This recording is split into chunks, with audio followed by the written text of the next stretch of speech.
नमस्कार साथियों, मैं धर्मेंद्र कुमार और आप देख रहे हैं धर्मा जीएस मास्टर।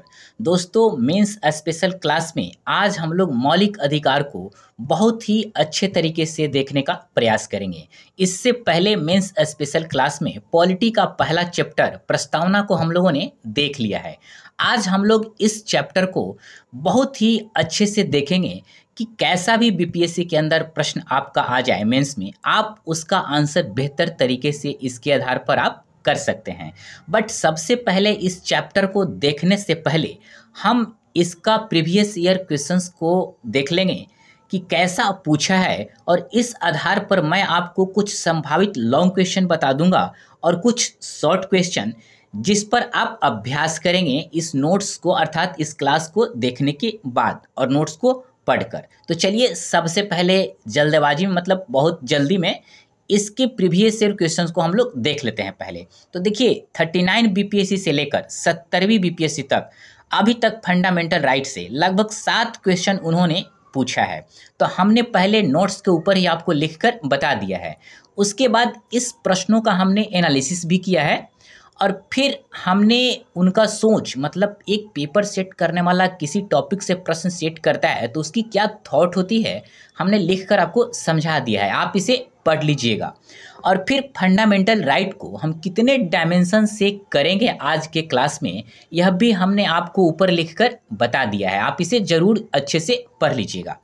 अब देखिए, इससे रिलेटेड हमने कुछ लॉन्ग क्वेश्चन, अर्थात 38 नंबर का कैसा क्वेश्चन बन सकता है 71 बीपीएससी में या आगे के लिए, उसको भी हमने लिखकर यहाँ बता दिया है। आप इस प्रश्नों को देखिएगा और आपका अभ्यास इन्हीं प्रश्नों पर होना चाहिए। तो आप इसे पढ़ लीजिएगा। मैं इसे पढ़ूंगा नहीं, बट मैं आपको दिखा दे रहा हूँ कि किन किन प्रश्नों पर आप अभ्यास करेंगे संभावित प्रश्नों पे।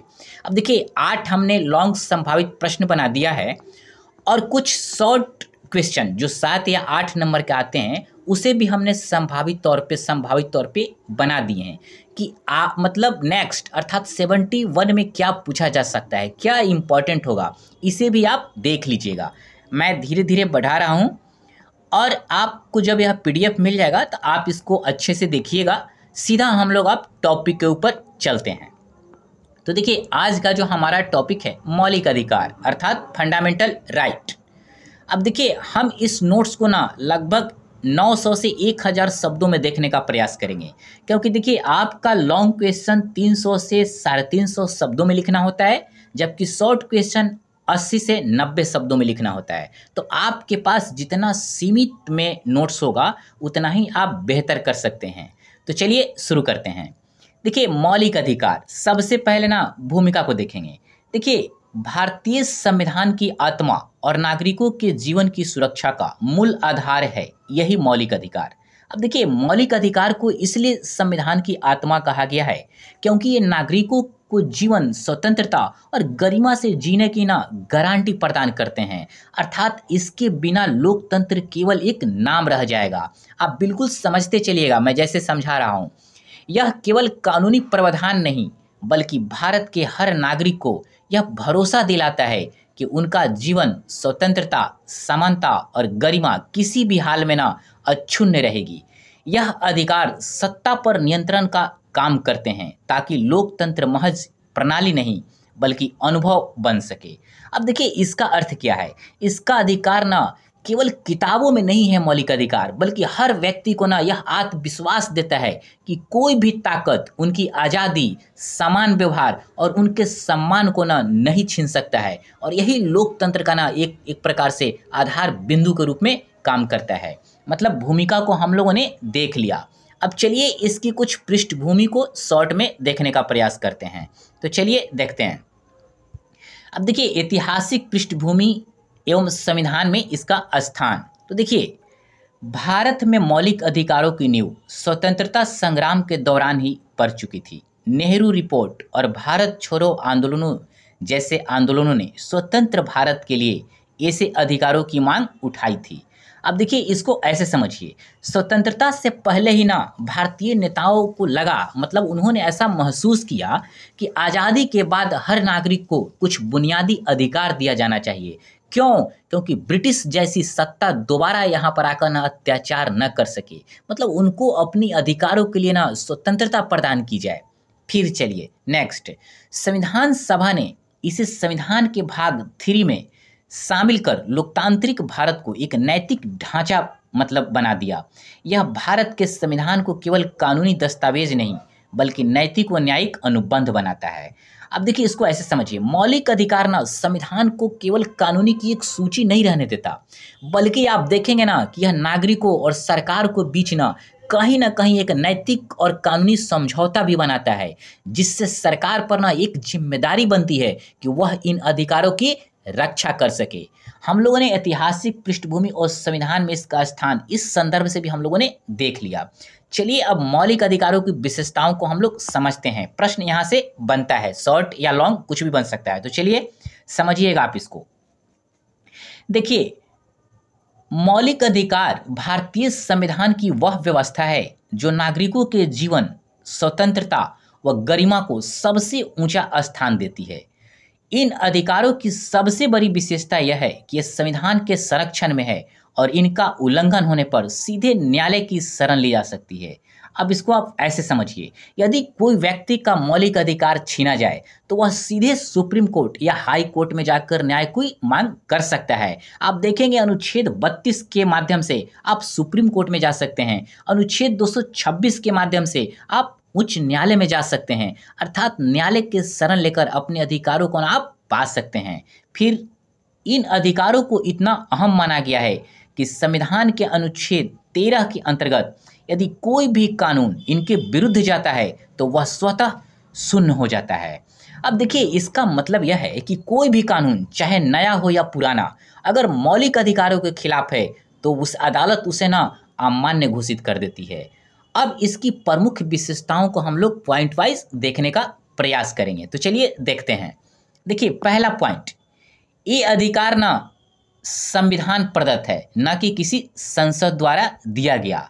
अर्थात इसका अर्थ है कि ये अधिकार संसद की कृपया से नहीं मिला है आपको, बल्कि संविधान द्वारा आपको प्रदान किया गया है। इसलिए संसद अगर चाहे भी तो इन्हें पूरी तरीके से खत्म नहीं कर सकती। यह पहला विशेषता हो गया। दूसरी विशेषता को हम लोग देखते हैं, यह प्रत्यक्ष रूप से न्यायालय द्वारा लागू किए जा सकते हैं। देखिए अगर किसी का मौलिक अधिकारों को मतलब समाप्त किया जाता है या उसे नहीं दिया जाता है तो वह व्यक्ति अदालत में जाकर अपनी अधिकारों की मांग कर सकता है और अदालत सरकार को यह आदेश दे सकती है कि उस व्यक्ति को उसका अधिकार प्रदान की जाए।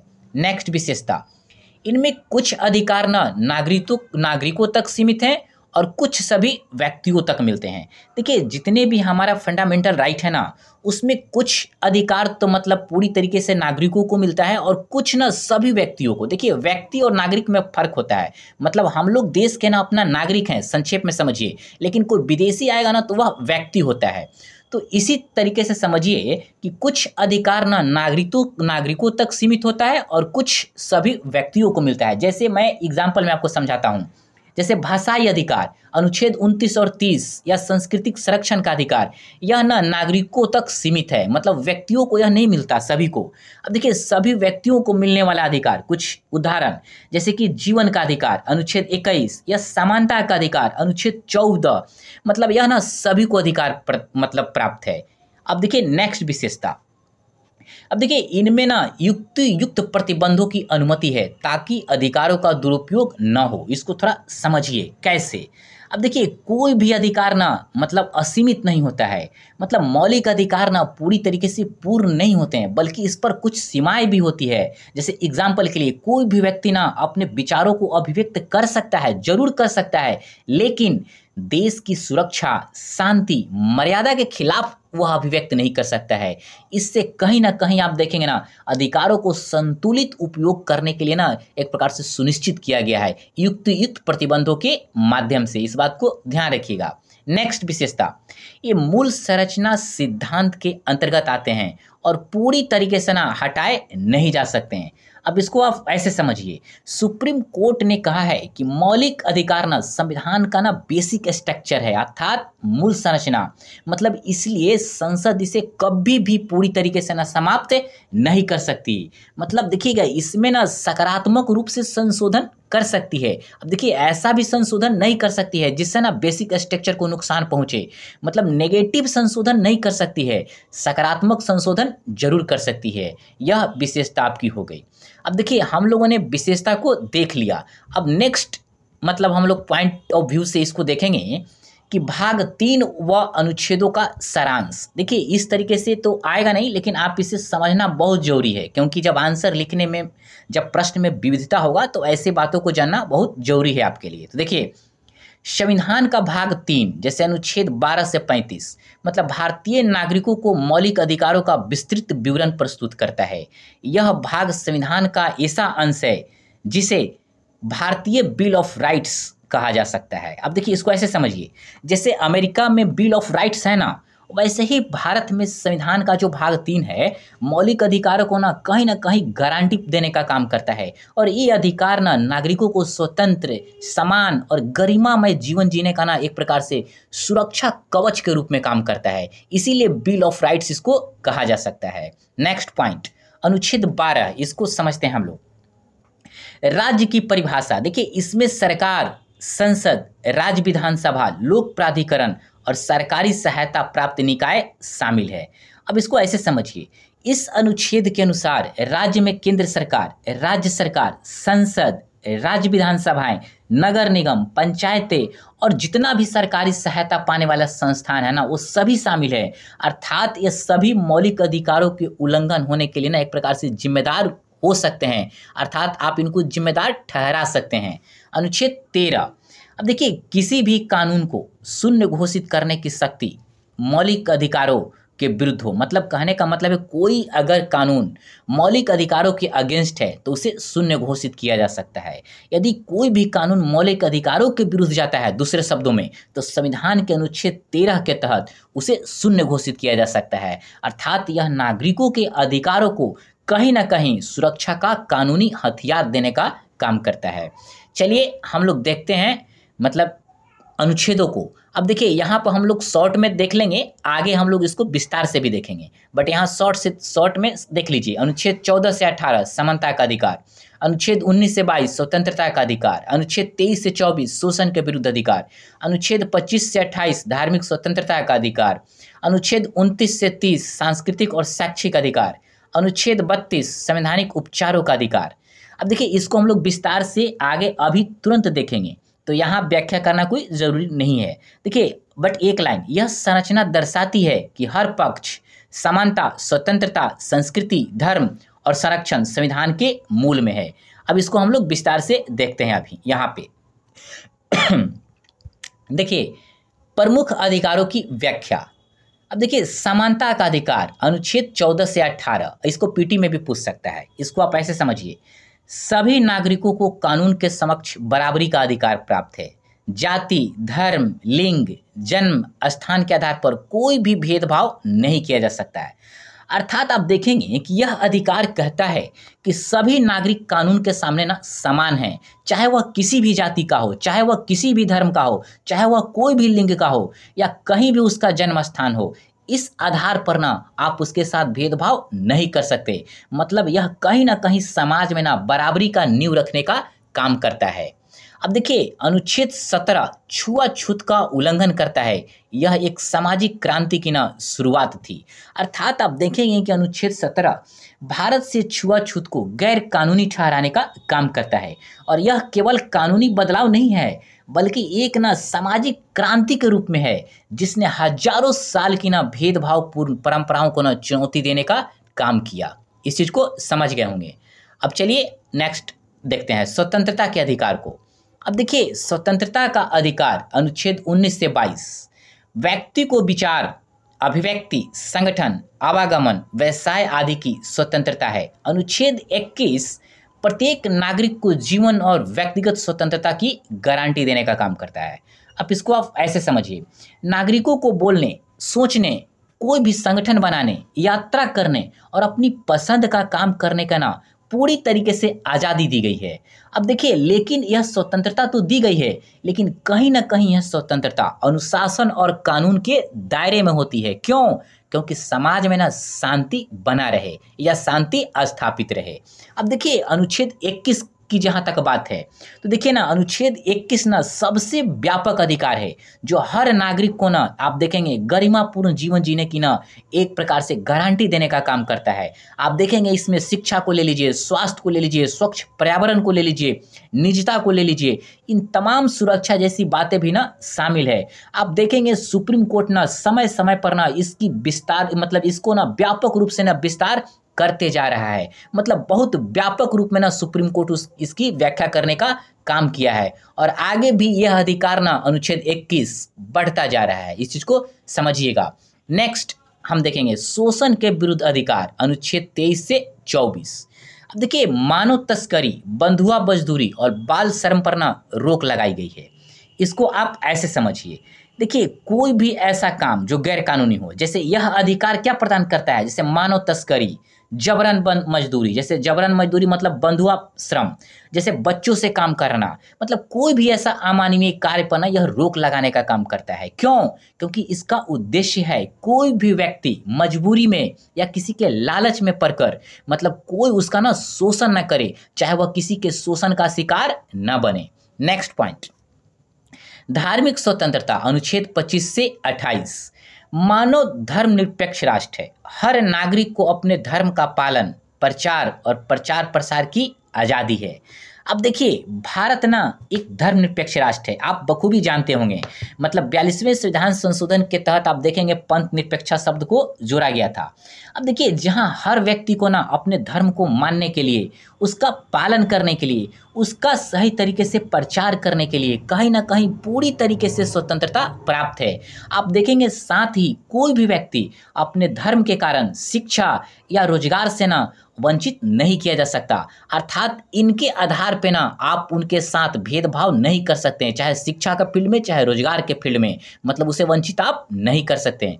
नेक्स्ट पॉइंट, सांस्कृतिक और शैक्षिक अधिकार, अनुच्छेद 29 से 30। इसको देखते हैं।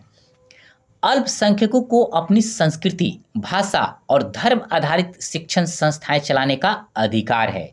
अब देखिए, यह अधिकार ना आप देखेंगे अल्पसंख्यकों को ना उनकी भाषा, उनकी संस्कृति, उनके धर्म के अनुसार आप देखेंगे स्कूल को स्थापना करने का अधिकार, कॉलेज को स्थापना करने का अधिकार, या कोई भी ऐसी शिक्षण संस्थान खोलने और उसको सही तरीके से चलाने का ना पूरी तरीके से छूट प्रदान करता है। आप देखेंगे यह उनके कहीं ना कहीं सांस्कृतिक अस्तित्व की रक्षा करने का गारंटी प्रदान करता है। अब चलिए नेक्स्ट पॉइंट, संवैधानिक उपचार, अनुच्छेद 32। अब देखिए, यह अनुच्छेद नागरिक को ना यह अधिकार देता है कि यदि उसका कोई मौलिक अधिकार उल्लंघन होता है तो वह सीधे सुप्रीम कोर्ट में याचिका दाखिल कर सकता है। अब देखिए, अनुच्छेद 32 ना नागरिकों को एक विशेष प्रकार का अधिकार देने का काम करता है। क्या देता है? अगर किसी व्यक्ति का मौलिक अधिकार छीन लिया गया या उससे कोई ले लिया तो वह सीधा सुप्रीम कोर्ट जाकर अपनी न्याय की मांग कर सकता है। इसीलिए आप देखेंगे ना कि अनुच्छेद 32 को संविधान की आत्मा भी कहा गया है। नेक्स्ट पॉइंट, अब देखिए, हम लोगों ने इसको बेहतरीन तरीके से देख लिया, मतलब जितने भी अनुच्छेद थे मौलिक अधिकार का। अब देखिए, अब हम लोग देखेंगे राज्य और विधि का प्रभाव संक्षेप में, अर्थात अनुच्छेद 12 और 13 को। अब देखिए, इसको थोड़ा समझते हैं। अब देखिए, अनुच्छेद 12 के अनुसार राज्य की परिभाषा केवल सरकार तक सीमित नहीं है, बल्कि वह किसी भी निकाय पर लागू होती है जो सार्वजनिक कार्य करता हो, सरकारी सहायता प्राप्त करता हो। इसको आप समझिए। देखिए, राज्य केवल सरकार नहीं, बल्कि वह हर संस्था है जो जनता से जुड़ी ना सेवाएं देती है। सिर्फ राज्य को ही सरकार, मतलब कहने का मतलब केवल सरकार ही राज्य नहीं है, मतलब वो हर संस्था जो जनता से जुड़ी सेवाएं देने का काम करती है और सरकारी सहायता प्राप्त करती है, जैसे यूनिवर्सिटी, नगर निगम, बिजली बोर्ड आदि। मतलब ये सभी मौलिक अधिकारों के लिए ना कहीं जिम्मेदार होती है। इस चीज को ध्यान रखिएगा। वहीं अनुच्छेद 13 यह स्पष्ट करता है कि कोई भी ऐसा कानून जो मौलिक अधिकारों का उल्लंघन करता है उसे शून्य मान लिया जाएगा। अब देखिए, आप इसको ऐसे समझिए, इसका अर्थ है कि कोई भी कानून, चाहे वह पुराना हो, नया हो, चाहे कैसा भी हो, अगर वह मौलिक अधिकारों का उल्लंघन करने का काम करेगा तो वह अपने आप ही अमान्य हो जाएगा। यह मौलिक अधिकारों को कहीं ना कहीं सुरक्षा का कानूनी कवच प्रदान करता है, चाहे सुरक्षा देने का गारंटी का मतलब एक प्रकार से काम करता है। जैसे कैसे कोई सामान आप खरीदते हैं तो आपको गारंटी प्रदान किया जाता है, तो उसी तरीके से यह ना एक प्रकार से आपको गारंटी देने का काम करता है। अर्थात इन दोनों अनुच्छेदों से यह तय होता है कि मौलिक अधिकार केवल घोषणा नहीं बल्कि कानूनी शक्ति है, और जो भी संस्था इनका उल्लंघन करती है वह न्याय के कटघरे में खड़ी हो सकती है।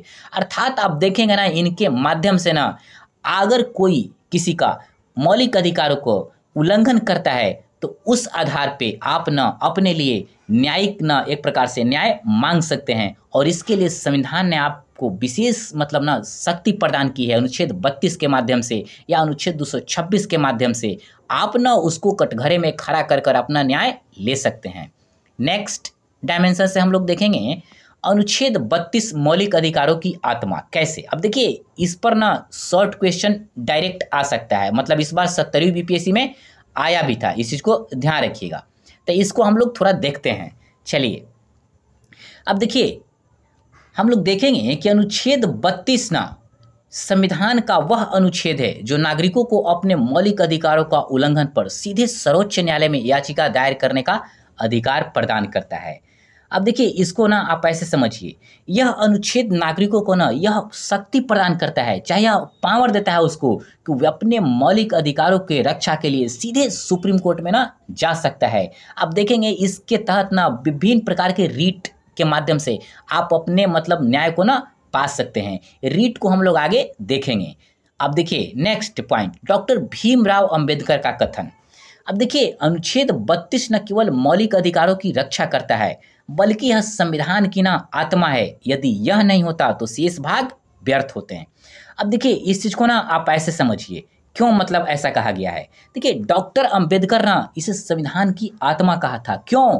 क्योंकि अगर नागरिक अपने अधिकारों के रक्षा के लिए अदालत में नहीं जा सकता तो इन अधिकारों का ना कोई मतलब नहीं रह जाएगा। यानी यह अनुच्छेद उसे यह करने के लिए ना शक्ति प्रदान करता है। इस चीज़ को ध्यान रखिएगा। नेक्स्ट पॉइंट, अब देखिए कौन कौन सी याचिकाएं इसके माध्यम मतलब रीट दायर की जाती है और क्यों दायर की जाती है, हम लोग इसे अब देखेंगे थोड़ा सा। अब देखिए, अब इसको देखते हैं। पहला रीट हैबियस कॉर्पस। अब इसको समझिए, अवैध हिरासत से मुक्ति। मतलब क्या? देखिए, इसका अर्थ है ना शरीर को उपस्थित करो। यदि कोई व्यक्ति बिना कानूनी कारण के जेल में रखा गया है तो उसे कोर्ट ना आदेश देने का काम करता है कि उसे तुरंत रिहा किया जाए। नेक्स्ट आप देखिए रीट जो है, अब देखिए मैंडमस मतलब राज्य को कर्तव्य निभाने का निर्देश। अर्थात जब कोई सरकारी संस्था या अधिकारी अपना कानूनी कार्य सही तरीके से नहीं कर रहा हो तो कोर्ट ना उसे आदेश देता है कि वह अपना कर्तव्य को बेहतर तरीके से निभाए। नेक्स्ट पॉइंट, नेक्स्ट रीट, अब देखिए प्रोहिबिशन। अब देखिए न्यायाधिकरण को कार्य से रोकना, इसको समझते हैं। यदि कोई निचली अदालत अगर आप देखेंगे ना किसी क्षेत्र में मतलब फैसला देने लगे जहां उसका इसे अधिकार नहीं है तो आप देखेंगे उससे उच्च न्यायालय ना उसे रोक सकता है। इस चीज को ध्यान रखिएगा। नेक्स्ट रीट, अब देखिए सर्टियोररी। अब देखिए आदेश या निर्णय को ना रद्द करना, इसको ऐसे समझिए, जब कोई निचली अदालत ना गलत ढंग से फैसला दे देती है तो उससे ऊपर के न्यायालय ना उसे रद्द कर सकता है और पूरा मामला ना अपने पास मंगा सकता है। अब देखिए नेक्स्ट रीट पांचवा, अब देखिए को वारंटो। अब देखिए किसी के पद पर अधिकार की जांच। मतलब क्या? समझिए, अगर कोई व्यक्ति किसी सरकारी पद पर बैठा है और उसकी पात्रता पर ना अगर संदेह है तो कोर्ट ना अर्थात न्यायालय उससे पूछ सकता है कि किस अधिकार से उस पद पर है, चाहे किस अधिकार से वह किसी कार्य को कर रहा है। आप बिल्कुल याचिकाओं अर्थात रीट को ना समझ गए होंगे बेहतर तरीके से। अगर रीट के बारे में प्रश्न आएगा भी तो शॉर्ट आएगा, मतलब 70 से 80 शब्दों में लिखने के लिए। तो इतने व्याख्या के आधार पर ना आप इसका बेहतर आंसर लिख सकते हैं। अब देखिए इसी के बारे में अनुच्छेद 32 के संदर्भ में ही, अब देखिए क्या यह मौलिक अधिकार है? तो आप क्या कहेंगे? हाँ, मौलिक अधिकार है। मतलब अनुच्छेद 32 स्वयं एक मौलिक अधिकार है। कैसे? क्योंकि यह न केवल अन्य और अन्य आप कहने का मतलब है यह केवल अन्य मतलब अपना ही नहीं, केवल अन्य मतलब मौलिक अधिकारों की केवल रक्षा करता है, बल्कि आप देखेंगे ना कि यह खुद भी एक अधिकार है। कैसे? यानी हर नागरिक को ना न्यायालय में जाकर अपनी बात कहने का अधिकार प्रदान करता है। इसीलिए कहा जाता है कि अनुच्छेद 32 क्या है? स्वयं भी एक मौलिक अधिकार है। अर्थात इसके अंतर्गत मतलब याचिका दायर करना स्वयं एक अधिकार के रूप में आता है। आप इसको समझिए, मतलब इसको अगर दूसरे संदर्भ में समझें तो इसका मतलब है कोई भी नागरिक यदि चाहे तो बिना किसी अनुमति के सीधे सुप्रीम कोर्ट में याचिका दाखिल कर सकता है, और यह उसका एक कानूनी हक है। इस चीज को ध्यान रखिएगा। अब देखिए इसका महत्व अनुच्छेद 32 का। अब देखिए यह नागरिकों के लिए रक्षा कवच है। अब कैसे है? क्योंकि आपका अधिकारों का यदि उल्लंघन होता है तो आप सीधा सुप्रीम कोर्ट में जाकर आप उसके लिए न्याय मांग सकते हैं। इसीलिए इसे रक्षा कवच के रूप में वर्णन किया जाता है। सेकंड, यह न्यायपालिका को लोकतंत्र का संरक्षक बनाता है। कैसे? अब देखिए यदि लोकतंत्र में किसी व्यक्ति के अधिकारों का हनन हो या उसके अधिकारों को छीना जाए तो कहीं ना कहीं न्यायपालिका इस अनुच्छेद के माध्यम से उसको रक्षा करने का प्रयास करता है। इसीलिए कहा जाता है कि न्यायपालिका ना लोकतंत्र को संरक्षक बनाने का काम करता है। नेक्स्ट पॉइंट, यह सरकार की किसी भी संस्था को संवैधानिक मर्यादा में रखने का यंत्र है। अब देखिए कैसे? देखिए क्योंकि अगर कोई सरकारी संस्था संविधान के खिलाफ काम करती है या अधिकारों का उल्लंघन करती है तो आप देखेंगे कि अनुच्छेद 32 के तहत ना कोर्ट क्या करता है, उसे तुरंत रोक सकता है, चाहे सरकार को ना संविधान के दायरे में रहने के लिए ना कहीं मजबूर कर सकता है। इसीलिए इसे ना एक प्रकार से संवैधानिक मतलब संस्था को संवैधानिक मर्यादा में रखने का यंत्र माना जाता है। अब देखिए हम लोग थोड़ा सा अनुच्छेद 21 को विस्तार से देखेंगे। वैसे इसको हम लोग यहाँ शॉर्ट में देखेंगे, लेकिन हम लोग जब प्रश्न का आंसर करेंगे ना, मॉडल आंसर, तब इसको बहुत विस्तार से हम लोग देखने का प्रयास करेंगे। बट यहाँ हम लोग मतलब थोड़ा संक्षेप में देखेंगे अनुच्छेद 21 का, क्योंकि हम लोग इस टॉपिक को मॉडल आंसर में अच्छे से कवर करेंगे। चलिए इसको समझते हैं। अब देखिए मूल प्रावधान। अब देखिए कोई भी व्यक्ति अपने जीवन या व्यक्तिगत स्वतंत्रता से केवल तभी वंचित किया जा सकता है जब वह कानून द्वारा उचित प्रक्रिया से किया गया हो। अर्थात इसका अर्थ है कि किसी व्यक्ति को तब तक गिरफ्तार या सजा आप नहीं दे सकते हैं जब तक कानूनी प्रक्रिया के अनुसार न किया गया हो। मतलब कोई भी आपकी मनमानी या बिना किसी सुनवाई के आप सजा नहीं दे सकते हैं। मतलब इस अनुच्छेद के अनुसार ना कहीं एक प्रकार से उचित प्रक्रिया को पालन को ना एक प्रकार से मतलब बताने का काम करता है। मतलब बिना उचित प्रक्रिया के ना आप किसी को दंड नहीं दे सकते, किसी को सजा नहीं सुना सकते हैं। मतलब तानाशाही के आधार पर आप थोप नहीं सकते हैं। अब देखिए न्यायिक व्याख्या क्या है इसका, तो चलिए इसको यह देखते हैं। अनुच्छेद 21 की भाषा ना संक्षिप्त है, लेकिन न्यायपालिका ने इसे व्यापक अर्थ में व्याख्यात किया है। अब देखिए भले ही अनुच्छेद को ना केवल एक पंक्ति में देखेंगे कि जीवन और व्यक्तिगत स्वतंत्रता, लेकिन आप देखेंगे सुप्रीम कोर्ट ने इसके दायरे को बहुत बड़ा बना दिया है। आप देखेंगे इसमें शिक्षा के अधिकार, स्वास्थ्य का अधिकार, पर्यावरण का अधिकार, गरिमा से जीने का अधिकार, निजता का अधिकार, आप देखेंगे ना कि जीवन के सभी डायमेंशन को ना इसमें शामिल करने का प्रयास किया गया है, और धीरे धीरे ना इसका विस्तार ही हो रहा है। इसीलिए आप देखेंगे ना इसके व्यापक अर्थ में ना आप मतलब सुप्रीम कोर्ट इसकी व्याख्या किया है। अब नेक्स्ट पॉइंट, जीवन का मतलब केवल जीवित रहना नहीं बल्कि गरिमा से जीना है। अर्थात रोटी, कपड़ा, मकान, स्वास्थ्य, शिक्षा, पर्यावरण, निजता आदि सब शामिल है। अब देखिए संविधान कहता है कि जीने का अधिकार केवल सांस लेने का नहीं है कि सिर्फ आप सांस लेकर ना मतलब रह रहे हैं, बल्कि सम्मान से जीना, सुविधा से जीने का ना आपको अधिकार प्रदान है। जैसे रोटी, कपड़ा, मकान, मतलब खाने का अधिकार, कपड़ा का अधिकार, मकान का अधिकार बिल्कुल आपको है। शुद्ध जल पीने का अधिकार, आपको स्वच्छ पर्यावरण में रहने का अधिकार, आपको अच्छा स्वास्थ्य सेवाएं मिले इसका अधिकार, आपको प्राथमिक बुनियादी शिक्षा मिले इसका अधिकार, आपको निजता का अधिकार है, आपको सुरक्षा का अधिकार है। मतलब आप एक गरिमामय और सुरक्षित और खुशहाल कैसे जीवन बिता सकते हैं, इन तमाम प्रकार के अधिकारों का ना प्रावधान यहाँ पे किया गया है। नेक्स्ट कुछ हम लोग ना केस को देखेंगे, मतलब प्रमुख डिसीजन को यहाँ पर समझेंगे संक्षेप में। जब आंसर लिखते हैं ना तो कुछ जब केस को मतलब इस प्रकार के डिसीजन को जब लिखेंगे ना तो आपका नंबर ज़्यादा मिलेगा आपको। तो चलिए प्रमुख डिसीजन को हम लोग देखने का काम करते हैं शॉर्ट में। देखिए मेनका गांधी बनाम भारत सरकार 1978 में हुआ था। देखिए बिना सुनवाई के पासपोर्ट जब्त नहीं, इसका मतलब क्या? देखिए सरकार ना मेनका गांधी का पासपोर्ट बिना कोई कारण बताए ना जब्त कर लिया। तब सुप्रीम कोर्ट क्या कहा? सुप्रीम कोर्ट ने कहा कि जीवन और स्वतंत्रता के खिलाफ कोई भी कार्रवाई उचित प्रक्रिया के साथ और न्यायपूर्ण सुनवाई के बिना आप नहीं कर सकते हैं। यही मतलब मुद्दा था यहाँ। नेक्स्ट, PUCL बनाम भारत सरकार, मतलब फोन टेपिंग निजता का उल्लंघन है। अब देखिए इसको समझिए, मतलब सरकार ना कुछ व्यक्तियों को फोन टैप करा दिए थे, तो कोर्ट क्या कहा? कोर्ट ने कहा कि बिना पर्याप्त कारण और बिना किसी कानूनी मंजूरी के ना आप फोन टैपिंग नहीं कर सकते हैं। अर्थात फोन टैपिंग करना कहीं ना कहीं निजता के अधिकार का उल्लंघन है, जो किसके अंतर्गत आता है? अनुच्छेद 19 के अंतर्गत आता है। इस चीज को ध्यान रखिएगा। नेक्स्ट डिसीजन की बात करते हैं। KS पुट्टस्वामी केस जो 2017 में आया था। देखिए निजता मौलिक अधिकार है, इसको समझिए। देखिए सुप्रीम कोर्ट के 9 जजों के पीठ ने यह ऐतिहासिक फैसला सुनाया था। निजता अर्थात राइट ऑफ टू प्राइवेसी, मतलब निजता का अधिकार ना आपका एक मौलिक अधिकार है। मतलब यह अनुच्छेद 21 के तहत ना संरक्षित है। मतलब यह फैसला आधार जैसे मुद्दों से भी जुड़ा हुआ है। इस बात को ध्यान रखिएगा।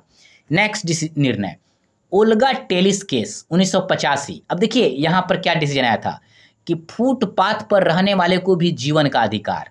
अब देखिए बंबई नगर निगम ने फुटपाथ पर रहने वाले लोगों को जबरन हटा दिया गया वहां से। तो सुप्रीम कोर्ट क्या कहा इस पर, जब याचिका दायर किया गया तो सुप्रीम कोर्ट ने कहा कि गरीबों को फुटपाथ पर रहने को ना मजबूर किया गया है, तो जब तक उनकी कोई वैकल्पिक व्यवस्था नहीं हो जाती तो आप उन्हें बेघर नहीं कर सकते हैं। मतलब उन्हें बेघर करना भी अनुच्छेद 19-21 का उल्लंघन माना जाएगा।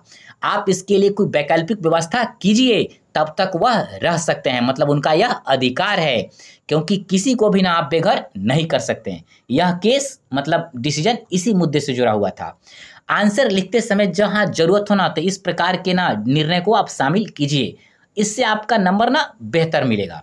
अब चलिए हम लोग अनुच्छेद 32 और 226 इसके संदर्भ में थोड़ा संक्षेप में हम लोग देखेंगे। यहाँ से शॉर्ट क्वेश्चन दोनों को मिलाकर कभी पूछ सकता है। परिवर्तनीयता और संविधान की आत्मा, इसको पॉइंट वाइज ना संक्षेप में हम लोग देखेंगे। तो चलिए देखते हैं। अब देखिए अनुच्छेद 32। अब देखिए अनुच्छेद 32 में क्या है।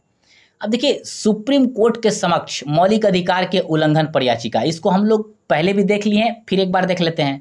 देखिए अगर किसी व्यक्ति का मौलिक अधिकार जैसे जीवन का अधिकार, स्वतंत्रता का अधिकार, समानता का अधिकार यदि छीन लिया जाता है तो वह सीधे सुप्रीम कोर्ट में जाकर इसके लिए ना न्याय की मांग कर सकता है। इसीलिए ना आप देखेंगे अनुच्छेद 32 को क्या कहा गया है, मतलब संविधान की आत्मा के नाम से भी संबोधित किया जाता है। अब देखिए अनुच्छेद 226। अब देखिए उच्च न्यायालय को अधिकार मौलिक के साथ साथ अन्य विधिक अधिकारों के संरक्षण हेतु, अब देखिए यह उच्च न्यायालय को शक्ति देता है। कौन? अनुच्छेद 226। मतलब वह सिर्फ मौलिक अधिकार ही नहीं बल्कि अन्य कानूनी अधिकारों के रक्षा के लिए भी याचिकाएं सुन सकता है। कौन? उच्च न्यायालय। यानी यह अनुच्छेद 226 अनुच्छेद 32 से अधिक व्यापक, मतलब एक प्रकार से व्यापक है, चाहे व्यापक स्थान रखता है। इस बात को ध्यान रखिएगा। नेक्स्ट, परिवर्तनीयता। अब देखिए ये अधिकारों को केवल घोषित नहीं करते, उन्हें लागू भी कराते हैं। अब देखिए इस बात को ऐसे समझिए, इसका मतलब है मौलिक अधिकार केवल किताबों में लिखा नियम मत समझिए इसको कि सिर्फ लिख दिया गया है, बल्कि यदि कोई इनका उल्लंघन करता है तो अदालत इन्हें लागू करवाने का आदेश भी प्रदान करती है और इस प्रकार से लागू करवाती भी है। विभिन्न प्रकार के न्यूज़ों में आपको ऐसे देखने को मिलता भी होगा। नेक्स्ट पॉइंट, याचिका के प्रकार। हमने विभिन्न प्रकार के 5 रीटों को हम लोगों ने ऊपर देख लिया है, तो इसको अभी यहाँ समझना कोई जरूरी नहीं है। नेक्स्ट, महत्व। ये दोनों अनुच्छेद लोकतंत्र में संवैधानिक उपचार के ना मूल आधार हैं। अब देखिए अगर नागरिकों को अधिकार मिले हैं तो उनका न्याय दिलाने की व्यवस्था भी होनी चाहिए, और यही काम देखेंगे ना अनुच्छेद 32 के माध्यम से सुप्रीम कोर्ट, अनुच्छेद 226 के माध्यम से हाई कोर्ट करते हैं। अर्थात आप देखेंगे ना ये लोकतंत्र में जनता को न्याय दिलाने की क्या करती है, एक प्रकार से गंभीर गारंटी, मतलब एक प्रकार से गारंटी प्रदान देने का काम करती है। अब देखिए इसकी विशेषता को समझते हैं। अनुच्छेद 32 एकमात्र ऐसा मौलिक अधिकार है जो खुद भी एक मौलिक अधिकार है। अब इसको ऐसे समझिए, मतलब अनुच्छेद 32 ना खुद ही मौलिक अधिकारों की रक्षा का अधिकार है। यानी जब कोई मौलिक अधिकार ना मतलब किसी का हनन हो गया तो न्याय पाने का अधिकार भी ना एक प्रकार से देखेंगे स्वयं संविधान द्वारा दिया गया एक अधिकार है, और यही अनुच्छेद 32 है। इसलिए आप देखेंगे ना कि यह खुद भी एक मौलिक अधिकार है। आप बिल्कुल इसको समझ चुके होंगे। अब हम लोग नेक्स्ट डायमेंशन से इसको देखने का प्रयास करेंगे। तो चलिए देखते हैं मौलिक अधिकार बनाम विधिक अधिकार। इसे भी हम लोग पॉइंट वाइज देखेंगे। यह भी प्रश्न कभी शॉर्ट में भी आएगा कि मौलिक अधिकार बनाम विधिक अधिकार के संदर्भ में जब आएगा तो आप इतने डायमेंशन में इसका आंसर देने का प्रयास करेंगे। मैं आपको समझाता हूं। चलिए देखिए, हमने लिख दिया है मौलिक अधिकार, विधिक अधिकार, उत्पत्ति, परिवर्तनीयता, उदाहरण, संरक्षण, संशोधन, मतलब दोनों के दृष्टिकोण से आप इसको देखिएगा। तो चलिए देखते हैं। अब देखिए, अब इसको ऐसे समझिए, मौलिक अधिकार का उत्पत्ति मतलब एक प्रकार से उत्पत्ति कहाँ, संविधान से, मतलब भाग 3 से होता है। इस चीज को बिल्कुल आप समझ चुके होंगे। मतलब मौलिक अधिकार सीधे भारतीय संविधान से मिलते हैं, जबकि विधिक अधिकार आप देखेंगे ना कि संसद या विधानमंडल द्वारा कानून के माध्यम से, अर्थात विधिक अधिकार संसद या राज्य विधानमंडल द्वारा बनाया गया कानून होता है। दोनों में यह डिफरेंस होता है, यह समझिएगा। अब परिवर्तनीयता मतलब लागू कराना। अब देखिए, मौलिक अधिकार को अनुच्छेद 32 और 226 द्वारा लागू कराया जाता है, जबकि विधिक अधिकार ना समान न्यायिक प्रक्रिया से लागू किया जा सकता है। अब देखिए उदाहरण आप समझिए, जैसे अभिव्यक्ति की स्वतंत्रता, समानता का स्वतंत्रता, जीवन एवं शिक्षा का अधिकार, मतलब यह ना मौलिक अधिकार का उल्लंघन है। जबकि संपत्ति का अधिकार यह एक ना विधिक अधिकार है। आप एग्जाम्पल भी देकर इसको समझा देंगे। अब देखिए, मौलिक अधिकारों का संरक्षण कौन करता है, सुप्रीम कोर्ट और हाई कोर्ट, जबकि विधिक अधिकार यह स्वयं विधिक अधिकारों द्वारा ना एक प्रकार से सीमित है। अब नेक्स्ट संशोधन के दृष्टिकोण से देखिए। अब देखिए मूल संरचना सिद्धांत लागू। अब देखिए इसको ऐसे समझिए। अब देखिए इस पर ना मौलिक अधिकार पर ना एक प्रकार से कहीं ना कहीं बेसिक स्ट्रक्चर का सिद्धांत लागू है, अर्थात मौलिक अधिकारों में आप संशोधन वहीं तक कर सकते हैं जहां तक इसका बेसिक स्ट्रक्चर को नुकसान न पहुंचे, अर्थात सिर्फ सकारात्मक संशोधन कर सकते हैं, नकारात्मक संशोधन आप नहीं कर सकते हैं। जबकि विधिक अधिकार में ना इसको सरलता से आप बदल सकते हैं। यह डिफरेंस है दोनों में, मौलिक अधिकार और विधिक अधिकार में। अर्थात इस डायमेंशन से भी हम लोगों ने देख लिया। और इस तरीके का शॉर्ट क्वेश्चन आएगा तो 70 से 90 शब्दों में आपको लिखना है इस पॉइंट को, और हमने अभी आपको जो व्याख्या करके बताया इसके आधार पे आप लिख लेंगे आंसर। अब चलिए हम लोग नेक्स्ट डायमेंशन से देखेंगे सूचना का अधिकार एवं अभिव्यक्ति की स्वतंत्रता। इस दृष्टिकोण से हम लोग देखते हैं। तो चलिए समझते हैं। सबसे पहले ना आप इसको समझ लीजिए, सूचना का अधिकार और अभिव्यक्ति की स्वतंत्रता। अब देखिए नागरिकों को अपने विचार व्यक्त करने की आज़ादी है, किसमें, अनुच्छेद 19 में, इस चीज को ध्यान रखिएगा। और सरकार से सूचना मांगने की एक प्रकार से कानूनी मतलब एक प्रकार से गारंटी, मतलब आप जब सूचना मांगते हैं तो यह कहीं ना कहीं सूचना का अधिकार के अंतर्गत आता है। मतलब दोनों, मतलब सूचना का अधिकार और अभिव्यक्ति का मतलब अधिकार, दोनों लोकतंत्र का ना जान है, मतलब आत्मा है। मतलब दोनों मिलकर एक प्रकार से ना जवाबदेह और पारदर्शी शासन का नींव बनाने का काम करता है। इस बात को ध्यान रखिएगा। नेक्स्ट पॉइंट सूचना का अधिकार। अब देखिए नागरिकों को सरकार से पारदर्शिता से जानकारी मांगने का हक है, अर्थात नागरिक सरकार से ना किसी भी सार्वजनिक सूचना की मांग कर सकते हैं, जैसे फंड कहाँ खर्च हुआ, किसे नौकरी दी गई, क्या हुआ, वगैरह वगैरह कुछ भी। मतलब यह कहीं ना कहीं आम नागरिक को ना यह एक प्रकार से ताकत देने का काम करता है, और लोकतंत्र को ना यह एक प्रकार से सही रूप से लोकतांत्रिक रूप में मतलब बनाने का यह काम भी करता है। इस चीज को ध्यान रखिएगा। अनुच्छेद 19(1)(a) मतलब अभिव्यक्ति की स्वतंत्रता का मूल आधार। अब देखिए यह अनुच्छेद ना नागरिकों को बोलने, लिखने, किसी प्रकार का भाषण देने, सोशल मीडिया पर विचार रखने का ना पूरी तरीके से आज़ादी देता है, लेकिन शर्त है जब तक आपका यह विचार ना देश विरोधी ना हो, मतलब राष्ट्र की एकता और अखंडता के संदर्भ में नहीं हो, तब तक आपको ना पूरी तरीके से स्वतंत्रता प्राप्त है। नेक्स्ट पॉइंट RTI अधिनियम 2005। अब देखिए पारदर्शी और जवाबदेह शासन के लिए क्रांतिकारी कदम। अब देखिए यह कानून ना आम नागरिकों को सरकारी दस्तावेज, निर्णयों, फाइल आदि को देखने और उससे सवाल पूछने का ना हक देता है। इससे क्या होता है, इससे कहीं ना कहीं भ्रष्टाचार पर ना अंकुश लगता है, और यह शासन को पारदर्शी और जवाबदेह बनाने का एक प्रकार से भूमिका मतलब एक प्रकार से बनाने में बहुत अच्छा योगदान देने का काम करता है। नेक्स्ट हम लोग देखेंगे महत्व। अब इसका महत्व की दृष्टिकोण से देखेंगे हम लोग। सरकारी भ्रष्टाचार, नीति निर्माण, जन अधिकारों की निगरानी। अब देखिए एक चीज को यहाँ आप समझिए, हम लोग इस पॉइंट को सूचना का अधिकार और अभिव्यक्ति की स्वतंत्रता का ना पॉइंट वाइज देख रहे हैं कि सूचना का अधिकार अनुच्छेद 19A आरटीआई 2005। अब हम लोग देखेंगे इसका महत्व इस दृष्टिकोण से, इसको बिल्कुल आप इसी तरीके से समझिएगा। अब देखिए सरकारी भ्रष्टाचार, नीति निर्माण, जन अधिकारों की निगरानी, अर्थात आप देखेंगे कि आरटीआई और अभिव्यक्ति की आज़ादी मिलकर क्या करता है, यह सुनिश्चित करने का काम करता है कि सरकार जनता को जवाब दे, निर्णय ना आपका पारदर्शी हो और कोई भी गलत नीति ना आम लोगों से छिप नहीं सके। वह आम जनता के मतलब आम जनता को सूचना मिलनी चाहिए उसकी। अब देखिए इसकी सीमा क्या है, सीमा हम लोग देख लेते हैं। अब देखिए राष्ट्र की सुरक्षा, गोपनीयता और तीसरे पक्ष की सूचना। अब देखिए आरटीआई से ना आप सब कुछ नहीं मांग सकते, इस चीज को ध्यान रखिएगा। यदि सूचना देश की सुरक्षा को खतरे में डालने वाला हो, चाहे व्यक्ति की निजता से जुड़ी हो या किसी अन्य व्यक्ति से संबंधित हो, जिसे मतलब ना एक प्रकार से अनुमति नहीं है, या कहने का मतलब है कुछ ऐसा सूचना हो जिससे राष्ट्र की एकता और अखंडता ना एक प्रकार से खतरे में पड़ जाए, तो आपको वह सूचना देने से रोका जा सकता है। यह इसकी एक सीमा है। अब चलिए हम लोग देखेंगे नेक्स्ट डायमेंशन से, मौलिक अधिकार बनाम सामाजिक राजनीतिक विवाद। इसको भी पॉइंट वाइज हम लोग देखेंगे। इतना यदि आप समझ लेंगे तो आप आंसर को ना लिख सकते हैं। तो चलिए पहला पॉइंट हम लोग देखते हैं, आरक्षण बनाम समानता।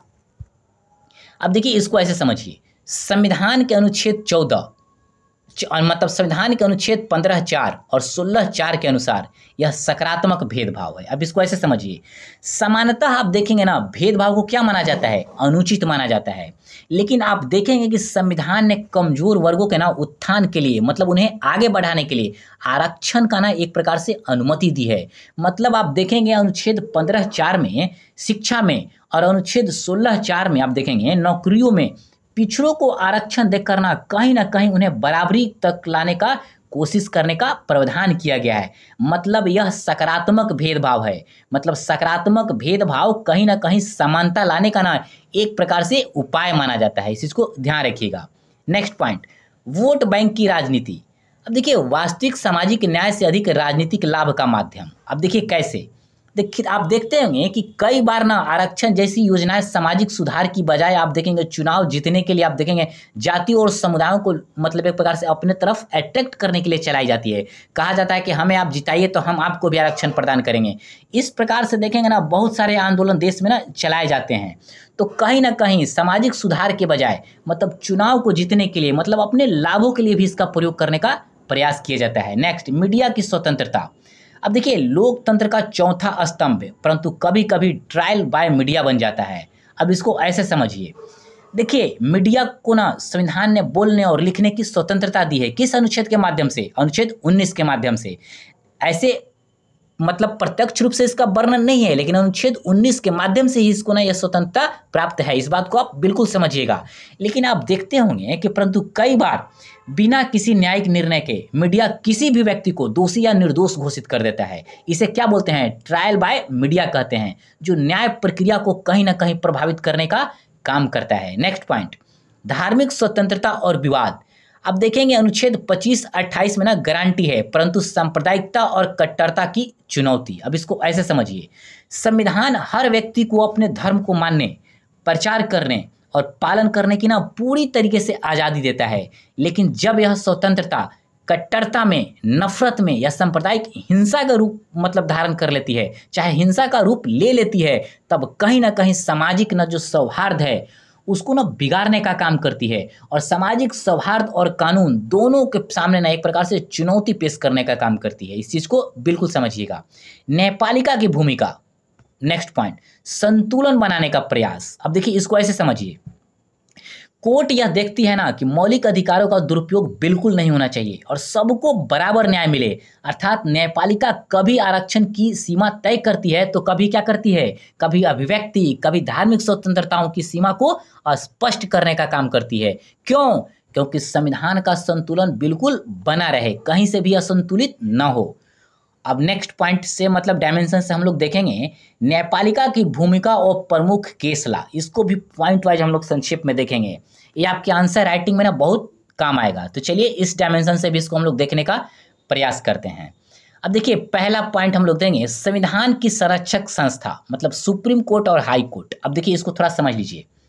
देखिए भारत में सुप्रीम कोर्ट और उच्च न्यायालय को संविधान का रक्षक कहा गया है। मतलब इनका काम है यह देखना कि सरकार या संसद कोई भी ऐसा काम न करे जो संविधान या मौलिक अधिकारों के खिलाफ जाता हो, और इसको देखने का काम ये दोनों संस्थाएं करती है। अब कुछ केस ला देखेंगे गोलकनाथ, जैसे कि गोलकनाथ केस 1967। अब इसको थोड़ा संक्षेप में हम लोग समझेंगे। संसद मौलिक अधिकारों को नहीं हटा सकती, अर्थात इस केस में कोर्ट क्या कहा, कोर्ट ने कहा कि संसद को ऐसा कोई भी अधिकार नहीं है जिससे वह मौलिक अधिकारों को पूरी तरीके से खत्म कर सके। इससे अधिकारों को कहीं ना एक प्रकार से मजबूत सुरक्षा मिलती है, मतलब सुरक्षा देने का काम करती है। अब देखिए नेक्स्ट केशवानंद भारती केस जो 1973 में था, मूल संरचना सिद्धांत मतलब बेसिक स्ट्रक्चर का, इसको समझिए। अब देखिए केशवानंद भारती केस में ना सुप्रीम कोर्ट ने ऐतिहासिक निर्णय दिया कि संसद संविधान में बदलाव तो कर सकती है, बिल्कुल कर सकती है, लेकिन उसको ना एक हिदायत भी दी कि आप बेसिक स्ट्रक्चर को आप नहीं बदल सकते हैं, जैसे लोकतंत्र, न्यायपालिका की स्वतंत्रता, धर्मनिरपेक्षता, मौलिक अधिकार। मतलब आपको संविधान में बदलाव का अधिकार है, लेकिन आप बेसिक स्ट्रक्चर में नकारात्मक संशोधन नहीं कर सकते हैं। हाँ, एक चीज को और समझिए, सकारात्मक संशोधन जरूर कर सकता है, इस बात को ध्यान रखिएगा। Next point Maneka Gandhi case 1978। अब देखिए सुनवाई की अधिकार की पुष्टि। अब देखिए इस पॉइंट को हम लोगों ने ऊपर भी देख लिया है, बट फिर एक बार यहाँ भी देख लीजिए। देखिए मेनका गांधी के केस में क्या था, मेनका गांधी का ना पासपोर्ट सरकार कोई भी कारण बताए ना, बिना कोई कारण के उनको ना जब्त कर लिया था। तब सुप्रीम कोर्ट ने क्या कहा था, कोर्ट ने कहा था ना कि व्यक्तिगत स्वतंत्रता छीन, अगर आप किसी को छीन रहे हैं तो उससे पहले ना न्यायपूर्ण सुनवाई जरूरी है। कहने का मतलब है कोई भी चीज प्रक्रिया के तहत करिए। मतलब यह अनुच्छेद 21 के व्याख्या में कहीं ना एक क्रांतिकारी मोड़ प्रदान करने का काम करता है, इस बात को ध्यान रखिएगा। नेक्स्ट केस, इसको भी हम लोग ऊपर देख लिए थे, बट थोड़ा सा एक बार फिर देख लेंगे जिससे आपका रिवाइज हो जाएगा। PUCL case 1997। देखिए टेलीफोन पर निगरानी निजता का उल्लंघन। अब देखिए यहाँ पर हमने पहले आपको बताया था कि इसमें कितने जज थे, 9 जज थे। मतलब 9 जजों का पीठ ने फैसला दिया था कि निजता भी एक मौलिक अधिकार है। मतलब इसका मतलब यह हुआ कि आधार कार्ड या डिजिटल डेटा या निजी जानकारी जब संविधान की सब मतलब एक प्रकार से इसका ना आप एक प्रकार से उल्लंघन नहीं कर सकते, मतलब उसकी चीज़ों को ना सार्वजनिक नहीं कर सकते। मतलब यह सब जानकारी कहीं ना कहीं संविधान का सुरक्षा के दायरे में आती है। मतलब निजता का अधिकार बिल्कुल एक फंडामेंटल राइट है। अब देखिए पुट्टस्वामी केस 2017, निजता मौलिक अधिकार, इसको थोड़ा सा समझिए। वैसे हम लोगों ने इसको समझ लिया है, बट फिर भी समझिए। अब देखिए आप ना किसी की अधिकारों को ना मतलब उसकी निजता मतलब निजी जानकारी को ना ओपनली आप नहीं कर सकते हैं। अब देखिए इस केस में ना क्या हुआ था, अब देखिए यहाँ पर पुट्टस्वामी केस में, सॉरी मैंने यहाँ बोल दिया 9 केस, इसको आप ऐसे नहीं लीजिएगा। मैंने यहाँ हमें बोलना था यहाँ पुट्टस्वामी केस में 9 जज था, यहाँ नहीं, गलती से हमने वहां बोल दिया। तो देखिए पुट्टस्वामी केस में क्या हुआ था, यहाँ पर 9 जजों के पीठ ने मतलब 9 जजों का मतलब वो था ना पीठ ने फैसला किया था कि निजता मौलिक अधिकार है। मतलब आप उसका ना एक प्रकार से सार्वजनिक नहीं कर सकते, जैसे कि आधार कार्ड से संबंधित सूचना, डिजिटल डेटा से संबंधित सूचना या कोई भी ऐसा निजी जानकारी, मतलब कहीं ना कहीं एक प्रकार से यह सुरक्षित करने का प्रावधान किया गया। मतलब यह भी एक फंडामेंटल राइट है। अब देखिए नेक्स्ट पॉइंट कार्यपालिका पर नियंत्रण, इसको ऐसे समझिए, अधिकारों के उल्लंघन पर हस्तक्षेप। अब देखिए जब कार्यपालिका ना नागरिकों के अधिकार को उल्लंघन करने लगे, चाहे उल्लंघन करती है, तो न्यायपालिका क्या करती है, उन्हें रोकने का प्रयास करती है, उन्हें आदेश देती है कि ऐसा नहीं करना है, और जरूरत पड़ने पर ना उस पर ना एक प्रकार से रोक का प्रावधान भी लगाती है। चाहे वैसे अधिकारी जो वैसे काम कर रहे हैं उनको सजा देने का भी काम करती है, इस बात को बिल्कुल समझिएगा। नेक्स्ट पॉइंट जनहित याचिकाओं के माध्यम से न्याय, मतलब लोकतांत्रिक न्याय की पहुंच को सरल किया। अब देखिए कैसे किया, तो देखिए आप देखेंगे कि PIL के जरिए क्या की, PIL के जरिए कोई भी नागरिक समाज के हित में कहाँ जा सकता है, कोर्ट में जा सकता है। जैसे गरीबों के अधिकार के लिए, पर्यावरण एक बेहतर पर्यावरण के लिए, भ्रष्टाचार के खिलाफ, मतलब इससे आम जनता को भी न्यायालय से जुड़ने का ना एक प्रकार से सीधा रास्ता मिल गया है, मतलब आसान। इस चीज को समझिएगा। नेक्स्ट डायमेंशन थोड़ा सा हम लोग समझते हैं, जब आपको लिखने के लिए आएगा तो इस पॉइंट से भी 2-4 लाइन आपको लिखना पड़ेगा, तो इसको भी हम लोग देख लेते हैं। युक्त प्रतिबंध और मौलिक अधिकारों की सीमाएं, इसको भी जानना बेहद जरूरी है। तो चलिए समझते हैं। अब देखिए इसको आप ऐसे समझिए, हर अधिकार के साथ ना कुछ उत्तरदायित्व जुड़ा होता है। इस चीज को आप समझिए। अब देखिए कैसे संविधान हमें अधिकार देता है, लेकिन यह कहता भी है कि हम चाहे जो कर सकते हैं वैसा नहीं है। जैसे बोलने की आज़ादी है, बट आप झूठा प्रचार नहीं कर सकते हैं, आप अपने बातों से हिंसा नहीं फैला सकते हैं। मतलब कहा गया है कि हर अधिकार के साथ ना एक जिम्मेदारी भी आती है, अर्थात हम ना संतुलित रूप से अपने अधिकारों का प्रयोग करें। अनुच्छेद 19 में जो स्वतंत्रताएं दी गई है वे राष्ट्रीय सुरक्षा, नैतिकता, सार्वजनिक व्यवस्था आदि के आधार पर सीमित की जा सकती है। अब इसको आप ऐसे समझिए, बोलने की स्वतंत्रता, संगठन बनाने की स्वतंत्रता, कहीं भी घूमने की स्वतंत्रता, कोई भी व्यवसाय करने की स्वतंत्रता आपको ना आज़ादी दी गई है, लेकिन इनका इस्तेमाल ना आप देश की सुरक्षा, सामाजिक शांति या नैतिकता के खिलाफ नहीं कर सकते हैं। नहीं तो सरकार इस पर प्रतिबंध लगा सकती है, इस पर रोक लगा सकती है। जैसे किसी भीड़ को उकसाने वाला आप भाषण देंगे तो यहाँ पर आपको रोका जा सकता है, आपको प्रतिबंधित किया जा सकता है। हालांकि यह भी सुनिश्चित किया गया है कि यह प्रतिबंध युक्तियुक्त, स्पष्ट और न्याय संगत हो, न कि दमनकारी। ऐसा नहीं है कि किसी भी चीज़ पर आप प्रतिबंध लगा दें। मतलब संविधान यह कहता है कि कोई भी प्रतिबंध यदि आप लगा रहे हैं ना, तो वह तर्क संगत होना चाहिए, वह सीमित होना चाहिए, वह न्यायपूर्ण होना चाहिए। मतलब सरकार को अधिकार नहीं है कि वह मनचाहे रूप से किसी भी मौलिक अधिकारों को ना दबा दे, ऐसा नहीं होना चाहिए। मतलब कोर्ट इस बात की निगरानी करता है कि कोई भी प्रतिबंध ना अनुचित नहीं हो, दमनकारी नहीं हो। इस चीज को समझ गए होंगे। अब हम लोग नेक्स्ट डायमेंशन से समझेंगे इसको, आपातकाल व मौलिक अधिकारों की स्थिति के संदर्भ में। तो चलिए देखते हैं। अब देखिए आपातकाल, अनुच्छेद 352। अब देखिए आपातकाल के समय अनुच्छेद 20 और 21 को छोड़कर अन्य अधिकार निलंबित किए जा सकते हैं। इसको ऐसे समझिए, राष्ट्रीय संकट के समय ना सरकार को कुछ अतिरिक्त शक्तियां मिल जाती है। क्यों? ताकि वह देश को सुरक्षित कर सके। लेकिन आप देखेंगे अनुच्छेद 20 और अनुच्छेद 21 को निलंबित नहीं किया जा सकता। क्यों नहीं किया जा सकता? क्योंकि यह व्यक्ति की मूल गरिमा से जुड़ा होता है। इसीलिए इन दो अधिकारों को आप कभी भी निलंबित नहीं कर सकते हैं। नेक्स्ट पॉइंट, 1975 से 77 का आपातकाल इसका जीता जागता उदाहरण है, जब प्रेस की स्वतंत्रता, अभिव्यक्ति और राजनीतिक विरोध के अधिकार पर प्रतिबंध लगाए गए हैं। अब देखिए आप देखेंगे कि इस समय आप देखेंगे सरकार ने मीडिया पर ना सेंसरशिप लगाने का काम किया, विरोध करने वाले नेताओं को ना आप देखेंगे जेल में डाल दिया, बोलने की आज़ादी पर रोक लगा दिया। जब आपातकाल लागू हुआ था 1975 और 77 के बीच में, यह भारत के लोकतंत्र के इतिहास का ना ऐसा दौर था जब आप देखेंगे मौलिक अधिकारों का ना सबसे बड़ा हनन हुआ था यहाँ पर। इस बात को आप समझिएगा। इसीलिए आप देखेंगे कि बाद में 44वें संशोधन द्वारा कुछ अधिकारों को ना अस्थायी सुरक्षा प्रदान करने का काम किया गया। मतलब आपातकाल की गलतियों से सीख लेते हुए क्या किया गया, 1978 में ना 44वें संशोधन लाया गया, जिसके माध्यम से आप देखेंगे कि अनुच्छेद 20 और 21 को ना क्या किया गया, किसी भी हालात में आप निलंबित नहीं कर सकते हैं। मतलब इससे कहीं ना कहीं नागरिकों की बुनियादी जीवन और स्वतंत्रता का जो मतलब एक प्रकार से सुरक्षा था उसको अस्थायी करने का प्रयास किया गया। अब चलिए हम लोग नेक्स्ट डायमेंशन से हम लोग देखेंगे, मौलिक अधिकारों का महत्व के दृष्टिकोण से देखेंगे हम लोग पॉइंट वाइज।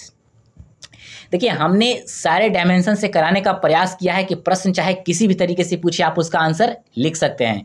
मतलब हमारा नोट्स और हम जो मॉडल आंसर उपलब्ध कराएंगे उसको लेकर आप किसी भी प्रश्न का आंसर लिख सकते हैं। तो चलिए मौलिक अधिकारों का महत्व, इसको पॉइंट वाइज हम लोग देखने का प्रयास करते हैं। लोकतंत्र की आत्मा। अब देखिए इस पॉइंट, मतलब बिना अधिकारों के लोकतंत्र एक ढांचा भर है। इसको आप समझिए। देखिए अगर जनता को बोलने का अधिकार, सोचने का अधिकार, विरोध करने का अधिकार, वोट देने का अधिकार, न्याय पाने का अधिकार यदि नहीं दिया जाए तो लोकतंत्र क्या हो जाएगा, केवल एक स्ट्रक्चर, मतलब ढांचा, मतलब एक दिखावा बन जाता है। मतलब मौलिक अधिकार कहीं ना कहीं आप देखेंगे लोकतंत्र में जनता की वास्तविक भागीदारी और संविधान को ना एक प्रकार से जीवंत बनाने का काम करता है। इस बात को ध्यान रखिएगा। इसीलिए इसको लोकतंत्र की आत्मा के संदर्भ में व्याख्यात किया जाता है। नेक्स्ट, नागरिकों की गरिमा का संरक्षण। मतलब केवल कानूनी सुरक्षा नहीं बल्कि सम्मानपूर्ण जीवन। अब देखिए इसको ऐसे समझिए। अब देखिए मौलिक अधिकार ना यह केवल गिरफ्तारी से बचाने या सरकारी प्रक्रिया तक ही सीमित नहीं है, बल्कि यह अधिकार आपको यह सुनिश्चित करता है कि हर नागरिक को भोजन का अधिकार, शिक्षा पाने का अधिकार, अच्छा स्वास्थ्य का अधिकार, उसकी निजता को बनाए रखने का अधिकार, उसको सम्मानपूर्ण जीने का अधिकार प्रदान करने का भी काम करता है। नेक्स्ट पॉइंट, राज्य की सीमाएं तय करता है। अब देखिए, सत्ता निरंकुश ना बने, इस दृष्टिकोण से आप समझिए। अब देखिए, मौलिक अधिकारों